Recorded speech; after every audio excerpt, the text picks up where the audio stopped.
ગાંધીનગર જિલ્લાના માણસા તાલુકામાં સ્થાનિક સ્વરાજ્યની ચૂંટણી માટે ભાજપાએ ઉમેદવારો જાહેર કર્યા છે। જિલ્લા પંચાયતની સોજા 26 બેઠક પરથી નરેન્દ્રસિંહ બલદેવસિંહ રાઠોડ ભાજપાના ઉમેદવાર તરીકે મેદાનમાં ઉતર્યા છે। તાલુકા પંચાયતની બેઠક પરથી લીલાબેન જયેશભાઈ ચૌધરી ભાજપા તરફથી ચૂંટણી લડી રહ્યા છે।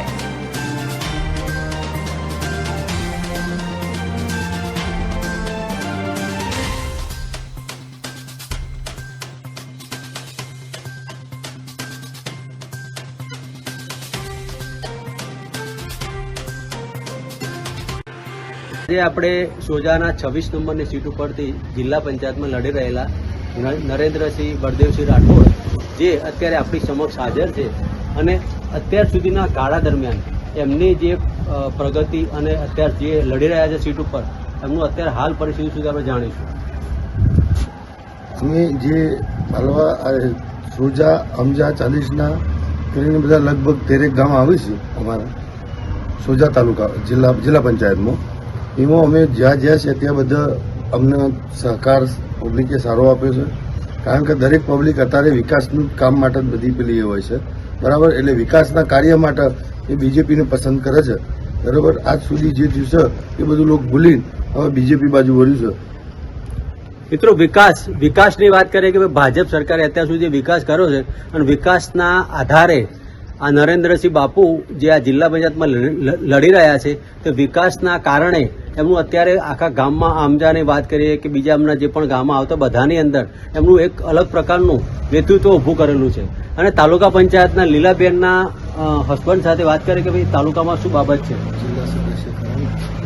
હું જયેશ ચૌધરી, મારા ધર્મપત્ની તાલુકા પંચાયતના સદસ્ય તરીકેની પાર્ટીની અંદર જવાબદારી નિભાવી રહ્યા છે। હું પણ 2015 થી 2020 સુધી જિલ્લા પંચાયતનો સદસ્ય આ વિસ્તારની અંદર રહેલો છું। ઘણા બધા વિકાસના કામો માન્ય નરેન્દ્રભાઈ મોદી, અમિતભાઈ શાહ સાહેબ, ભૂપેન્દ્રભાઈ પટેલ દ્વારા સમગ્ર વિસ્તારની અંદર કરવામાં આવ્યા છે। એના ભાગ સ્વરૂપે અમે અગાઉ પણ 2015 થી 20 સુધીની અંદર આ વિસ્તારની અંદર ખૂબ નાના મોટા સમાજોના, ગામોના સર્વાંગી વિકાસ કરવાના પ્રયત્નો કર્યા છે। આજે ઉમેદવારી કરી છે તાલુકા પંચાયતની, જેમાં આમજા, ચાદીસના, સુભાષણ અને દેધુ આ ગામના મતદારોનો સંપર્ક કરવાનો ચાલુ છે। અમે ડોર ટુ ડોર તમામ મતદારોને મળવાનો પ્રયત્ન કરી રહ્યા છીએ, એમની રજૂઆતોને સાંભળવાનો પ્રયત્ન કરી રહ્યા છે અને 26મી તારીખે વધુમાં વધુ મતદાન થાય અને એ પણ ભારતીય જનતા પાર્ટીની તરફેણમાં થાય એવા અમે પ્રયત્ન કરી રહ્યા છીએ।